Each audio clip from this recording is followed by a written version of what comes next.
नमस्कार। आज के इस विश्लेषण में हम सीधे उन दिलचस्प संरचनात्मक और रणनीतिक आंकड़ों में गहराई से उतरेंगे जो 2026 के पश्चिम बंगाल चुनावों में 15 साल से सत्ता में बैठी सरकार के पतन की कहानी बयां करते हैं।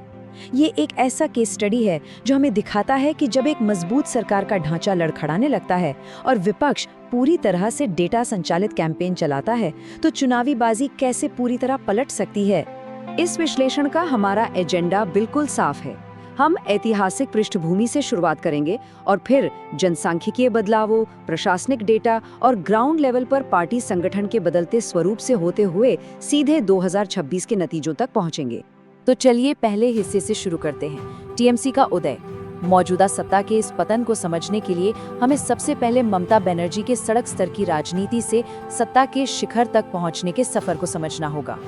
जमीनी स्तर पर बने इस मोमेंटम का सफर देखिए। 70 के दशक की छात्र राजनीति से शुरुआत, फिर 1984 में सीपीएम के कद्दावर नेता सोमनाथ चैटर्जी को हराना एक बहुत बड़ा टर्निंग पॉइंट था। 1990 में हाजरा क्रॉसिंग पर हुआ हमला उन्हें सीधे आम जनता से भावनात्मक रूप से जोड़ गया। लेकिन जिस चीज ने 34 साल के वामपंथी शासन की नींव हिला दी वो था 2006 का सिंगूर और नंदीग्राम का उद्योग विरोधी आंदोलन, जिसने आखिरकार 2011 में उनकी सरकार बनाई।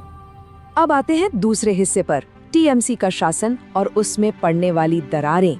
2011 की शानदार जीत के बाद सत्ताधारी दल ने एक बेहद मजबूत कल्याणकारी मॉडल तो खड़ा किया, लेकिन वक्त के साथ हुए संस्थागत पतन ने कई प्रशासनिक कमजोरियां पैदा कर दी।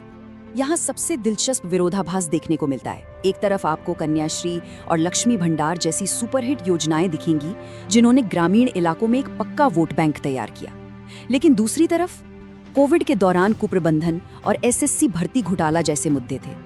जरा सोचिए, जब अप्रैल 2024 में 23,123 और फिर अप्रैल 2025 में सुप्रीम कोर्ट द्वारा 25,753 नौकरियां रद्द की गईं, तो जनता का भरोसा किस कदर टूटा होगा। इसके ऊपर संदेश खाली के भूमि विवाद और आरजी कर अस्पताल की दुखद घटना ने तो कानून व्यवस्था पर गंभीर सवाल खड़े कर दिए। आगे बढ़ते हैं तीसरे पहलू की तरफ, जो चुनाव के लिहाज से बहुत ही क्रूशल है, वोटर लिस्ट से नाम कटने का प्रभाव। 2026 के चुनाव से ठीक पहले भारत के चुनाव आयोग ने एक ऐसा संरचनात्मक कदम उठाया जिसने चुनावी गणित को अंदर तक हिलाकर रख दिया।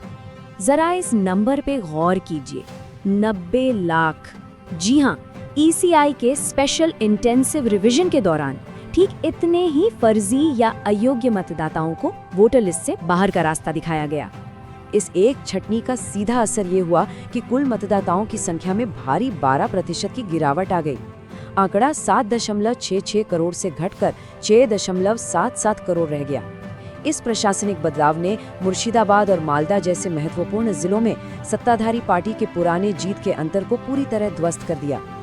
अब देखते हैं चौथा खंड, बीजेपी की जमीनी रणनीति में बदलाव। एक इतने मजबूत प्रतिद्वंदी का सामना करने के लिए विपक्षी दल ने पारंपरिक रैलियों से हटकर माइक्रो लेवल पर वोटर मैनेजमेंट का एक नया सिस्टम तैयार किया। इसे ही कहते हैं पन्ना प्रमुख सिस्टम। ये कोई हवाई बात नहीं थी। इसके तहत वोटर लिस्ट के हर एक पन्ने, जिसमें अमूमन 30 से 60 वोटर होते हैं, की जिम्मेदारी एक समर्पित कार्यकर्ता को सौंप दी गई।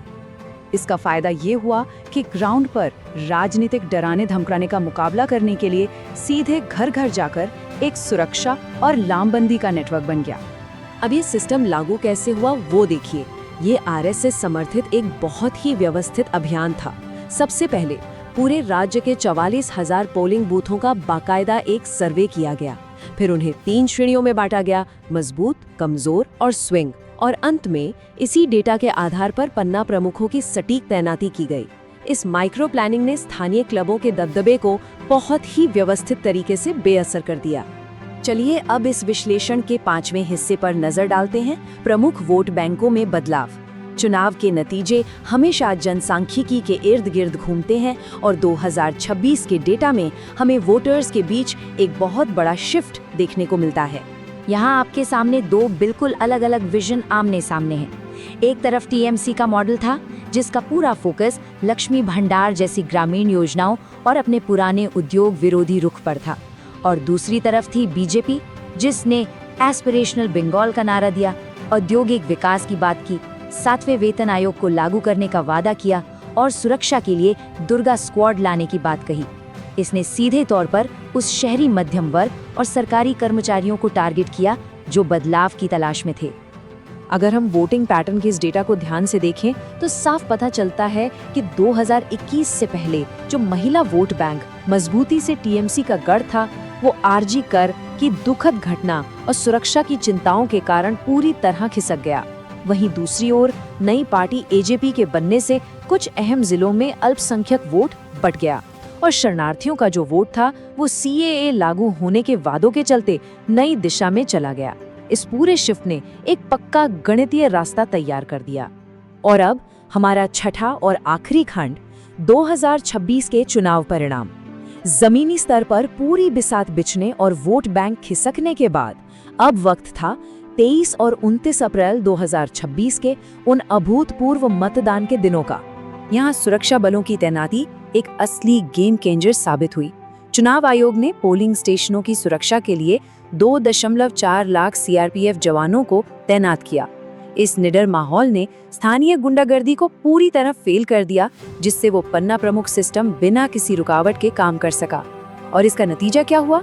राज्य के इतिहास में 92.47% का रिकॉर्ड तोड़ मतदान। जब 4 मई 2026 को फाइनल नतीजे सामने आए तो समीकरण पूरी तरह पलट चुके थे।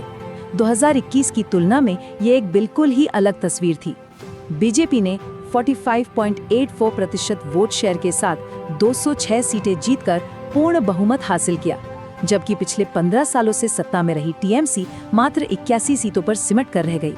लेकिन इस पूरे चुनाव का जो सबसे ज्यादा चौंकाने वाला डेटा पॉइंट था वो भवानीपुर से आया। मुख्यमंत्री ममता बनर्जी अपनी ही घरेलू सीट भवानीपुर से शुभेंदु अधिकारी के हाथों 15,105 वोटों से चुनाव हार गईं। ये कोई आम हार नहीं थी, बल्कि 15 साल के मजबूत किले की पूरी तरह से ढह जाने की अंतिम मुहर थी। तो इस पूरे विश्लेषण के बाद ये केस स्टडी हमारे सामने एक बहुत ही गंभीर सवाल छोड़ जाती है। जब पुराने कल्याणकारी मॉडल संस्थागत पतन में बदलने लगे तो क्या कोई भी सत्ताधारी पार्टी किसी डेटा संचालित माइक्रो टारगेटेड कैंपेन के सामने टिक सकती है? बंगाल का ये बदलाव हमें भविष्य की राजनीति में पारंपरिक लोकलुभावनावाद के मुकाबले जमीनी राजनीतिक इंजीनियरिंग की असली ताकत दिखाता है। आज के इस विश्लेषण में हमारे साथ जुड़ने के लिए बहुत बहुत धन्यवाद।